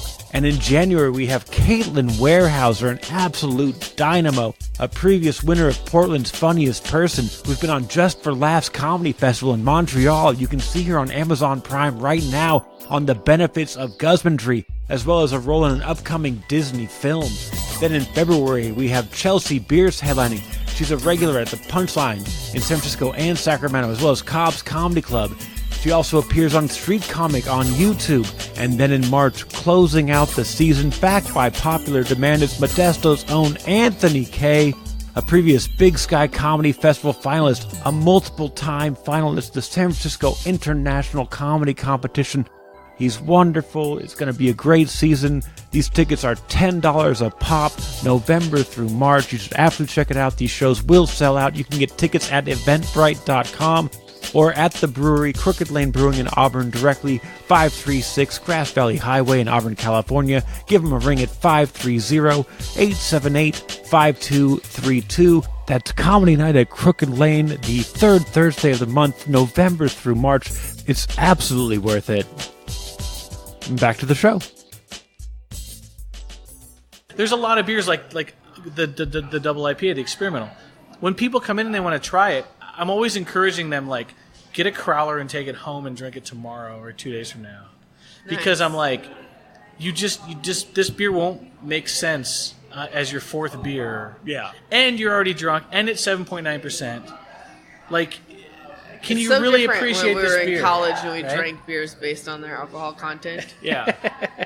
And also, when I was in college, I still do drink beers on their alcohol content. The lower the better. Thank right, you. exactly. No, it's funny. Like, if give me that 4.6. Thank you. No, like well, that was like we'd be like, we're drinking Ice House because it's 5%, and that was like the best we could do. Yeah. No, I mean, when I go into a brewery or a tap room or something, and I know I'm going to have more than one, I look for I look for the word four, the number 4. Yeah. Right. I just look for the number 4 on the board. Yeah. I'm like, and then there's like 2 that are under 4, and I pick between them. And what's funny is so often now the under 4 is the under 5 is a sour. Yeah. So there'll be like the 3.7, but it's a Berliner Weiss. I'm like, I don't want to start with that because it's going to wreck my palate. Oh, I can have a Berliner Weiss. Right. So I can't start with me that. Is a win. Right. But right. No. But. So then I'm like, but I just go straight to like something light and lower alcohol to start with. Yeah. And then I go in and I actively plan my, okay, I'm going to do 3. I'm going to do that, then that, then that. And I'm going to do a 10-ounce pour of that. You know, like that's what I do personally. Okay. And I think that's maybe optimal for most people, but it's so hard to like be a retail outlet that's, you know, that's sort of like giving people the best possible experience. Given all those variables, it's so difficult. Yeah, you can't. Someone's like, "Hey, I want to spend $9 on a beer." Like, well, you just start with this 4% beer. And you're like, "I'm paying $9." You're like, "Right, well, start with this 4%." Yeah. But you know, and I'm back there Belgian in the back. table beer. It'll be great. And I you know, I'm in the back tasting samples of my beer. You know, tweaking 5% of the recipe to get this little bit. You know, I'm like, I need just a touch more of this, and like that little bit of thing that I'm tweaking just goes directly out the window. The moment you take a sip of my West Coast IPA to sample it, right. it no longer matters. Those little things, you're just taking this broad stroke, this broad brush to all of my beer, and it's just like, I mean, as long as the people enjoy the beer, that's fine. But there's definitely is a business opportunity. There's something here. A palate cleanser that really works. Well, okay. Well, palate primer even. Not even palate cleanser, palate primer. I think there's something to be said for like, what if I could invent something that gets rid of his ability to taste melon? That'd be great. He would chug one, and I give him $2. He'd chug this little thing. He would chug it every time he goes into a brewery. Like right? lactate. If there's something in there that there's, I think there's it's possible to have a palate primer that can actually make it get. You could even have it tailored to a certain beer, like a lot of the really hoppy IPAs, everybody's looking for like these very juicy, round flavors, but there's like these harsh, bitter compounds that go with it. What if I could just give you the shot of something that gets rid of all that and all you get is the stuff that you want in this beer? I know that there's a thing that does that. I don't know either. Although I know there is a thing that I read an article about it or something like. It's not goji berry, but it's something like that, and they were like that it like gets rid of the sour or something. I can't remember. Yeah. Whoever's listening to this podcast, look it up. I think it's theoretically possible. I don't like that idea at all. I don't want a dead palate. I want a live palate. I just want it to be refreshed after I drink something that destroyed it. Maybe. A quick refresher. That's what I want. I like that. Yeah. Alka-Seltzer for your tongue. Well, if there was a perfect palate cleanser, that's also a thing for sure. It's called Cheez-Its. Do you want some Cheez-Its? Really? I have some. Do you want some? I love Cheez-Its. Okay. So now we're going to wrap it up here. Maya, where can we find you online if we want to learn more about what you're doing and what's going on with the Arts Council, all that fun stuff? Well, I wanted to say that we are actually recruiting people to apply for the new Arts Commission. So it was like city-county body until very recently, and like it will be ending in December. And we'll be having a city-only Arts Commission starting in January. So if you're knowledgeable about the arts and interested in getting involved, we're recruiting folks to apply. If you live in the city of Sacramento, you got to hit up your city council member. So you go to Sac Metro Arts. You can learn more about that, and we'll also have some funding opportunities coming up soon. Awesome. And I think we need to really support the arts in Sacramento because it's a great scene that needs to be seen. Yes, and not just the big things like Aftershock, but all of the little things. Yeah, there's amazing artists, painters, musicians, World famous, comedians. and they live here, And nobody knows that. yeah, there's a never mind. I'll skip that. Okay. There's an actress from the 80s that lives here. I was like, oh my god! Like I looked up this actress. I was like, what's she doing? And I'm like, oh, she lives here and just like doesn't work anymore. And it's very cool. I forget who it is though. So in the moment, Ola Ray, who is in the Thriller video, lives here. Yeah. I think she played a mom in an 80s movie. I'm like, oh, she lives here. That's crazy. So it wasn't the woman in the Thriller No, it was video? not the Thriller. Okay, so different person. Yeah, lots So of both- women from the 80s living here. They're like, where have the Golden Girls gone? They're in Sacramento. Yeah. Betty White. Yeah. Living in East Sac. So, John, what about Porchlight? Where can people find out about you guys? What events you guys have going on? All that fun stuff. I can't say we have a lot of super exciting things coming up. I mean, other than that food and beer pairing. I mean, we're always trying to make good beer, new beers. The Belgians are really nice, obviously. You can always follow us on Facebook. Instagram are the two places we post most of our things. Any kind of events.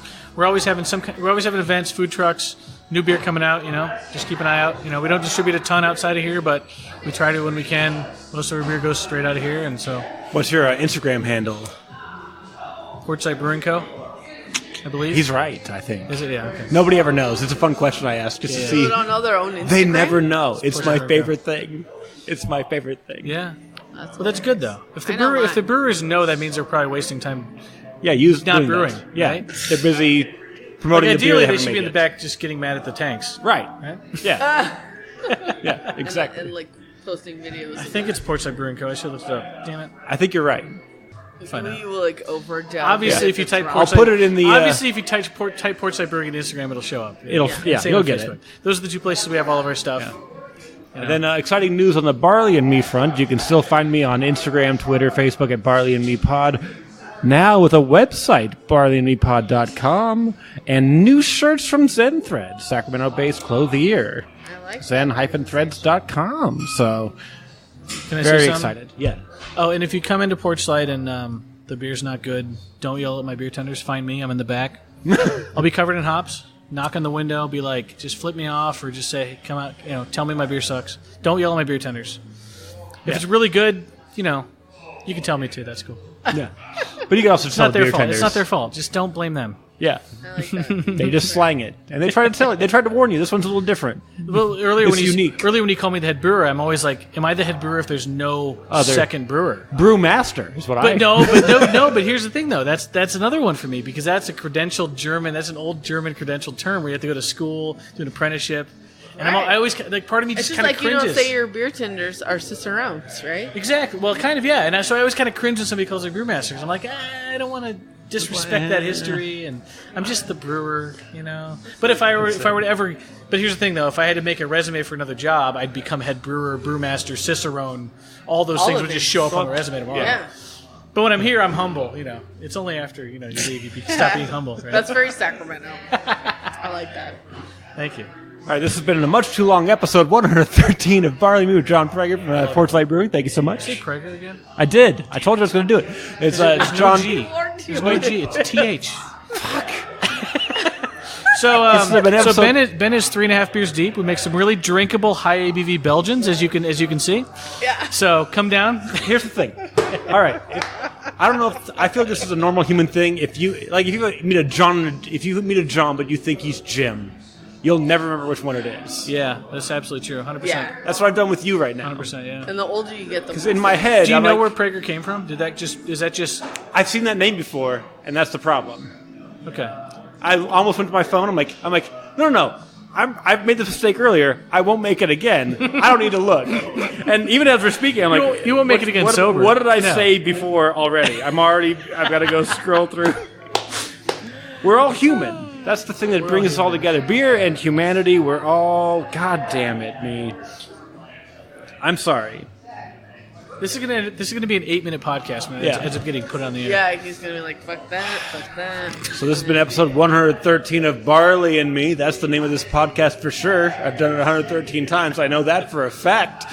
My name is Ben Rice. I've said that thousands of times with John Prather Oh, from Porchlight Brewing. True story. And William Wallace.